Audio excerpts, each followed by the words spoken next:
mo tún kí yín tẹ̀sọ́ mo kí yín tológun lẹ́ẹ̀dẹ̀ yìí àti níbi gbogbo tí ẹ ti ń gbọ́ wa pé ẹ kú ọ̀sẹ̀ tuntun ẹ sì kú àmójúbà òjò níbikíbi tí ẹ ti gbúrò rẹ̀ ìtura ni yóò mú wá fún gbogbo wa àmì àṣẹ. Òní ni ọjọ́ kẹsàn-án oṣù kejì ọdún 2025 èmi oníròyìn yín Paul Aṣáwádé láti iléeṣẹ́ ìgbóhùnsáfẹ́fẹ́ ti Space TV ni mò ń kí yín káàbọ̀ sínú àwọn ìwé ìròyìn ìjọ Aguda ilẹ̀ Yorùbá tọ̀sẹ̀ yìí. Ẹ jẹ́ ká kọ́kọ́ tẹ́tí sí kókó àwọn inú ìwé ìròyìn náà. Àwọn kókó inú ìwé ìròyìn CDA Rock tọ̀sẹ̀ yìí ló ń sọ pé Pápá Mímọ́ Francis bẹ̀bẹ̀ fún ìdáríjì gbèsè fún àwọn orílẹ̀-èdè tí àìní ń bá fínra. Ojú ìwé kejì CDA Rock ló wà, James Adeniyi ló kọ ọ́. Ẹ má jẹ́ anìkànjọpọ́n pẹ̀lú ẹ̀bùn ẹ̀mí mímọ́ yín o. Bíṣọ́ọ̀bù Ọ̀dẹ́tóyìnbó ni James Adeniyi ló sọ bẹ́ẹ̀ lójú ìwé kẹtàlá ti CDA Rock. Mo sáré wo The Partner náà láti Ẹ̀kọ́ Ìjẹ̀bú Òde níbi tí ó ti ń sọ pé nínú ètò ìgbéyàwó kò sí èdè àìyedè láàrin àṣà àti ìjọ o. Bíṣọ́ọ̀bù Adésínà ló sọ bẹ́ẹ̀. Àlàyé rẹ̀ wà lójú ìwé kẹta, àlùfáà Henry Obiagbalasi ló fi síbẹ̀. Ayọ̀ ìkẹyìn okun fún ìbẹ̀rẹ̀ ọdún tuntun. Báyìí ni àlùfáà Ọdúntàn Evaristus Mary ṣe kọ àkọlé àròjinlẹ̀ rẹ̀ sójú ìwé keje ti The Partner. Ẹ ó gbọ́tùmọ̀ rẹ̀ nínú ẹ̀kúnrẹ́rẹ́ ìròyìn. Kó má di pé tìrájì ju ti gbàdá lọ, ẹ jẹ́ kí n wo ìwé ìròyìn The Catholic Herald náà wò. Àkọ́kọ́ ìròyìn tójú mi sì mú níbẹ̀ ló ń sọ wípé lórí ọ̀rọ̀ àjogúnbá ọlọ́gọ́rùn-ún ọdún sẹ́yìn, ìwé ìròyìn The Catholic Herald gbé ẹ̀dà ìwé mìíràn jáde láti ṣèrántí ayẹyẹ náà. Nẹ̀tàǹwòsù ló sọ bẹ́ẹ̀. Ìfiraẹnijìn olópò mẹ́ta ni ìyàsọ́tọ̀ dálé o. Bíṣọ́ọ̀bù àgbà Martins ló ṣe ìlàlọ́yẹ̀ yìí sójú ìwé kẹfà. Nẹ̀tàǹwòsù ló kọ ọ́. Aṣojú Pápá Mímọ́ lórílẹ̀‐èdè Nàìjíríà fojúkojú pẹ̀lú ààrẹ Bọ́lá Ahmed Tinubu. Àlùfáà Michael Umar ló sọ bẹ́ẹ̀. Mo tún ta kọ́sọ́ sínú ìwé Catholic Weekly Independent ọ̀sẹ̀ yìí bí ó ti ń wí pé àwọn àlùfáà ẹkùn ìjọ Àgùdà Ìbàdàn péjọ fún ìdánilẹ́kọ̀ọ́ olùṣọ́ àgùntàn wọn ọlọ́dọọdún. Alẹ́ ariwo nílùú Nicaragua, ìjọba onípá fipá lé àwọn sìnọ́rà tí kì í ríta kúrò nínú àká wọn. Walter Sanchez Silva ló fi léde sójú ìwé kẹfà. Ẹkùn ìjọ Àgùdà Ọ̀yọ́ ṣayẹyẹ ọjọ́ àwọn tí a yà sọ́tọ̀ lágbàáyé.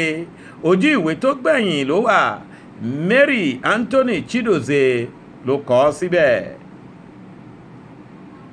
Ní báyìí ẹ wá fi nǹkan lédìí fún ẹ̀kúnrẹ́rẹ́ àwọn ìròyìn yìí. Pápá Mímọ́ bẹ̀bẹ̀ fún ìforíjì gbèsè fún àwọn orílẹ̀-èdè tí àìní ń bá fínra. Ní ọjọ́rú tó kọjá lọ lọ́hùn-ún ní Pápá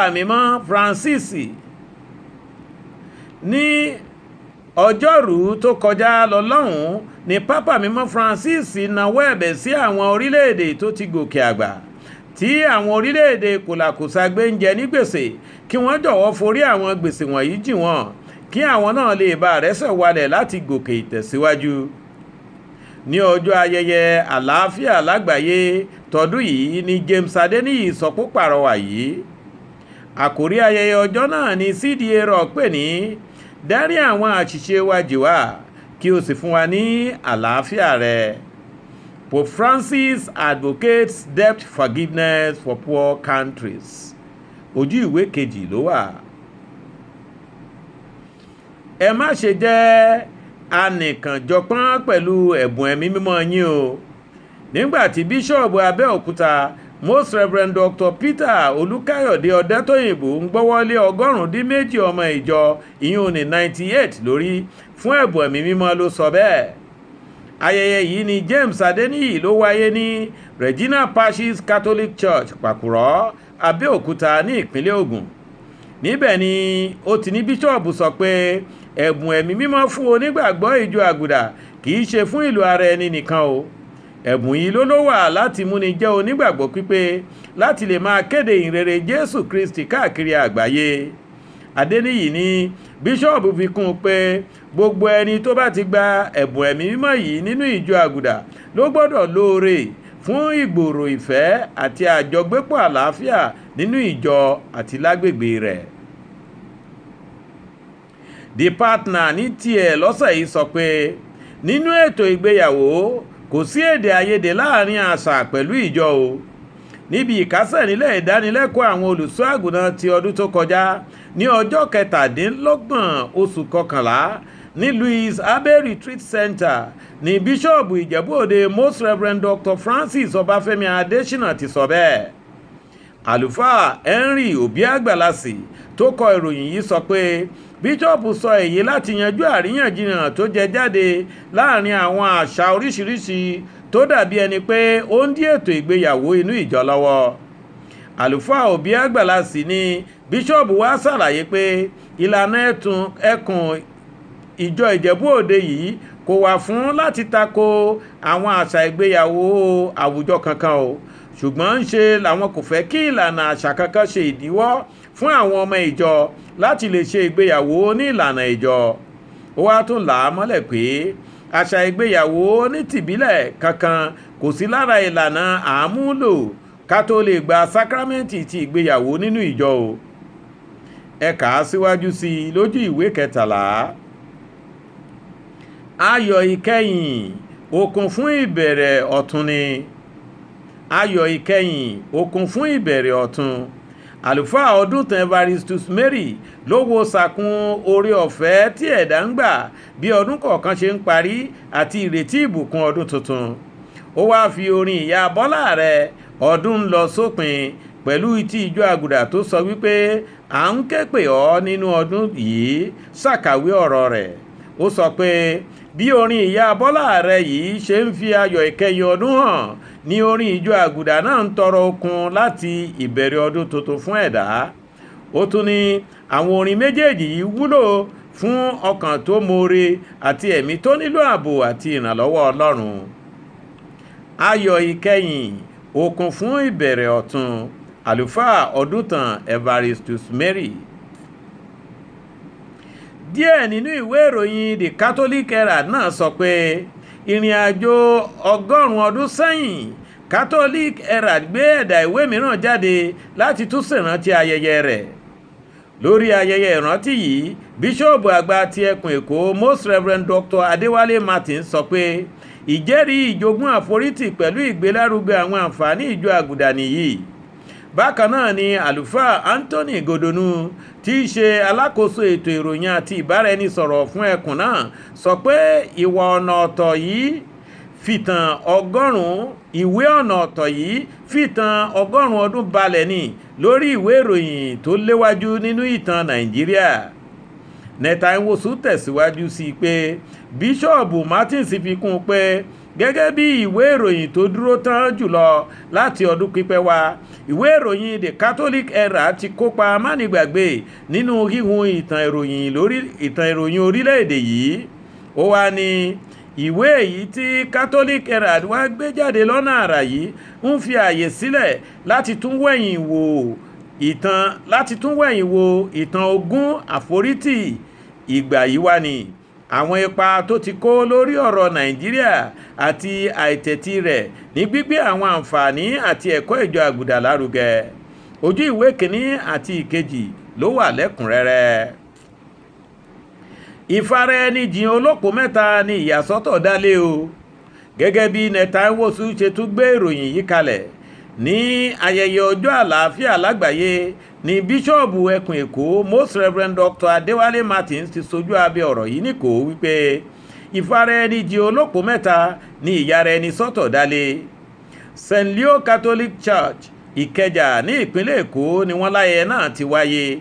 Ó ní bíṣọ̀bù àgbà yìí sọ pé ìyára ẹni sọ́tọ̀ fún Ọlọ́run kì í kàn ṣe àmì òde lásán ṣùgbọ́n èyí tó ń fi àyípadà ọkàn hàn ni. Ó ní èyí ń béèrè ìfaraẹnijì pátápátá sọ́wọ́ Ọlọ́run, èyí tí ó ní ìgbésẹ̀ mẹ́ta ọ̀tọ̀ọ̀tọ̀: ìgbọràn, ìyẹn ni obedience, àìní, poverty, àti àìléèrí, chastity. Àwọn wọ̀nyí ló jẹ́ àmì tó fi hàn gbangba pé ẹni bẹ́ẹ̀ ní ìgbẹ́kẹ̀lé nínú Ọlọ́run àti pé ó tún ṣetán láti yọ̀ǹda ara rẹ̀ fún Ọlọ́run pátápátá. Consecration is a threefold commitment, Archbishop Martins. Aṣojú Pápá Mímọ́ lórílẹ̀‐èdè Nàìjíríà fojúkojú pẹ̀lú ààrẹ Tinubu. Àlùfáà Michael Umar sọ pé gẹ́gẹ́ bí àná lẹ́ẹ̀tọ́ nílùú sílùú, ààrẹ orílẹ̀‐èdè wa ààrẹ Bọ́lá Ahmed Tinubu pàdé aṣojú Pápá Mímọ́ tuntun fún orílẹ̀‐èdè Nàìjíríà, Bíṣọ́ọ̀bù àgbà Michael Francis Crotty, láti kí káàbọ̀ sórílẹ̀‐èdè wa. Èyí ni ìmọ̀ ló wáyé ní 30 oṣù tó kọjá yìí ní ilé ìgbàlejò ààrẹ ní ìlú Àbújá. Nínú ayẹyẹ ìkíni káàbọ̀ yìí, Umar ní aṣojú Pápá Mímọ́ fi ìwé ẹ̀rí rẹ̀ ìyẹn ní letter of credence lé ààrẹ Tinubu lọ́wọ́. Àlùfáà Umar wá sọ síwájú sí i pé àwọn aṣojú orílẹ̀-èdè mẹ́ta ọ̀tọ̀ọ̀tọ̀ ló wá ṣe bẹ́ẹ̀ gẹ́gẹ́ lọ́jọ́ náà. Apostolic Nuncio meets with President Bola Ahmed Tinubu. Apostolic Nuncio meets with President Bola Ahmed Tinubu. Ìwé ìròyìn Catholic Weekly Independent ní tiẹ̀ ní àwọn àlùfáà ẹkùn ìjọ Aguda Ìbàdàn péjọ fún ìdánilẹ́kọ̀ọ́ olùṣọ́ àgùntàn wọn ọlọ́dọọdún. Àlùfáà Peter Ebimiluyi tó fi ìròyìn náà sọwọ́ sọ wípé ìdánilẹ́kọ̀ọ́ yìí wáyé láàrin ọjọ́ 29 sí 30 oṣù tó kọjá ní St. Gabriel Catholic Church Mọ́kọ́lá ní ìlú Ìbàdàn. Ó ní èyí fún gbogbo àwọn àlùfáà jákèjádò orígun mẹ́rẹ̀ẹ̀rin Ìbàdàn ní àǹfààní láti parapọ̀ láti jọ ṣàgbéyẹ̀wò àti láti lè térò pa fún ìtẹ̀síwájú ẹkùn Ìbàdàn.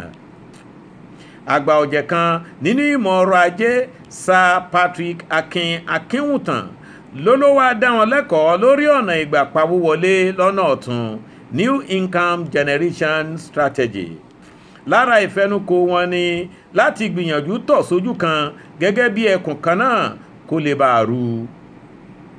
Lẹ́yìn èyí ni gbogbo wọn jáde lọ́kọ̀ọ̀kan láti ṣírò iṣẹ́ ìríjú ìjọ wọn láti bí ọdún kan sẹ́yìn. Catholic priests in Ibadan Archdiocese gather for annual pastoral seminar. Alẹ́ ariwo nílùú Nicaragua, ìjọba onípá fipá lé àwọn sìnọ́rà tí kì í ríta kúrò ní ká wọn. Walter Sanchez Silva ló fi sọwọ́ sójú ìwé 6 ìwé ìròyìn yìí pé ìjọba àfipámúni fi Àtíkùkù lé àwọn sìnọ́rà tí kì í ríta kúrò láká ibùgbé wọn ní Managua àti ní Chinandega lórílẹ̀-èdè Nicaragua.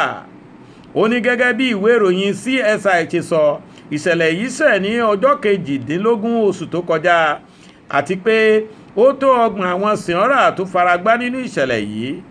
Ìròyìn yìí fi kún pé wọn kò tilẹ̀ jẹ́ kí wọ́n kó gbogbo ẹrù wọn àyàfi ìwọ̀nyí tí ọwọ́ lè kó. Ìròyìn tún sọ pé lọ́jọ́ kan yìí náà ni àwọn ìránṣẹ́ ìjọba yìí lọ sílé bíṣọ́ọ̀bù alákòóso ẹkùn náà, Bishop Roland Alvarez, ẹni tí wọ́n ti lé kúrò nílùú tẹ́lẹ̀ láti oṣù kínní ọdún tó kọjá, tí wọ́n sì kó gbogbo nǹkan tó wà nínú ilé rẹ̀. Ìtàn yìí tún ní wọ́n lọ sí St. Aloysius Gonzaga Major Seminary of Philosophy, wọ́n sì lé wọn jáde bákan náà láì jẹ́ kí àwọn ọmọ náà kó ẹrù wọn. Night of Terror in Nicaragua. Dictatorship forces cloistered nuns to leave monasteries. Night of Terror in Nicaragua. Dictatorship forces cloistered nuns to leave monasteries. Ẹkùn ìjọ Aguda Ọ̀yọ́ ṣayẹyẹ àyájọ́ ọjọ́ àwọn tó yára wọn sọ́tọ̀ fún Ọlọ́run. Àwọn tí wọ́n ti yára wọn sọ́tọ̀ yìí ni Mary Chidozie sọ pé wọ́n péjú sí St. Peter Catholic Church Sábó nílùú Ọ̀yọ́ láyàjọ́ ọjọ́ àwọn tí a yà sọ́tọ̀ lágbàáyé. Most Reverend Dr. Emmanuel Adétóyè Ṣebádéjọ níròyìn yìí ló léwájú mísà ọjọ́ náà. nígbàtí àwọn àlùfáà mìíràn ṣe ìsọ̀ǹgbẹ rẹ̀. mísà yìí ni wọ́n ló wáyé lẹ́yìn ìgbà tí wọ́n ti tò lọ́wọ̀ọ̀wọ́ pẹ̀lú àbẹ́là lọ́wọ́ wọn yípo ilé ìjọsìn náà. nínú mísà ọjọ́ náà, ìròyìn fi yé wa wípé bíṣọ́ọ̀bù Bádéjọ kí àwọn tí a yà sọ́tọ̀ yìí, ó kì wọ́n, ó sì yìn wọ́n fún jíjọ̀wọ́ ara wọn fún Ọlọ́run àti ìjọ rẹ̀ àti fún àwùjọ pàápàá. ó ní àpẹẹrẹ àmì ìgbàgbọ́, ìrètí àti ìfẹ́ ni wọ́n jẹ́ nínú ayé tí a ti sọ di dúdú yìí. ó wá rọ àwọn àwùjọ láti máa dìde sí ìrànlọ́wọ́ àwọn ẹni ọ̀wọ̀ wọ̀nyí, ní pàtàkì jùlọ nípasẹ̀ àdúrà. Catholic Diocese of Oyo celebrates World Day of Consecration. ojú ìwé tó gbẹ̀yìn Catholic Weekly Independent ló wà lẹ́kùnrẹ́rẹ́. tó bọ́kọ̀ bá ròkun tó rọ̀ṣà, ilé èbúté náà ni yóò fàbọ̀ sí. kò tún ní jù báyìí lọ lọ́sẹ̀ yìí náà. èmi olólùfẹ́ yín, oníròyìn yín Paul Aṣáwálé láti iléeṣẹ́ ìgbóhùnsáfẹ́fẹ́ ti Space TV ìlú Ìbàdàn náà ló tún súre fún yín pé ojúmọ́ òní mọ́ kákìtàn má gbọ́rẹ́ tiẹ̀. ire yín ọ̀sẹ̀ yìí kó máa wọ́tọ̀ yín ní gẹrẹrẹ. àmì àṣẹ.